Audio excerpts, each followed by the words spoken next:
खानदानी हो कने कसम। अरे सच बोल मरला से फायदा नहीं बम कोनो ये कसम। बाबा से डायरेक्ट बा खानदानी हो कने कसम। अरे हटा होने बैठ पे खानदान चलल बा। नंदी लेखा देखा सीना चलल बा। तो देखा चाल लेके दल जहीरा चलल बा। देखा चाल लेके दल जहीरा चलल बा। देखा चाल लेके दल जहीरा चलल बा। देखा चाल लेके दल जहीरा चलल बा। अरे बहुत चलो बम बहुत ही वाला बाड़ो।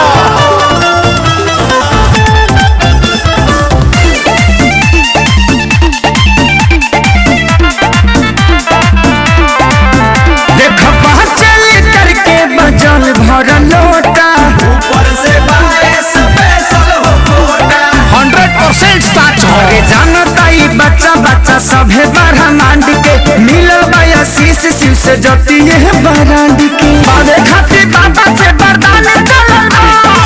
मेरा में मिली बाबा धाम चलल बा। उधारे चल लेके दल जहीरा चलल बा। देखा चाल लेके दल जहीरा चलल बा। उधारे चल लेके दल जहीरा चलल बा। देखा चाल लेके दल जहीरा चलल बा।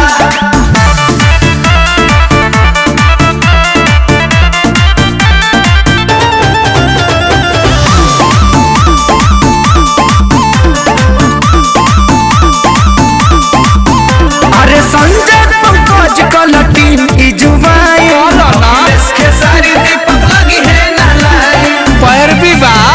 अरे लागी जाइब पार खाली धैले रह साथ के। जेकरा तो हाथ बाटे सीधे भोलेनाथ के। दे दिया पुराण के पारा मान चलल बा।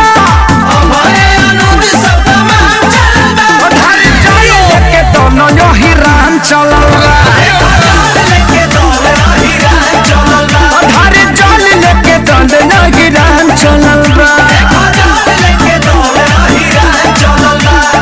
जल ढरा गइल जादो जी तनी विश्राम कर लिहल जाओ।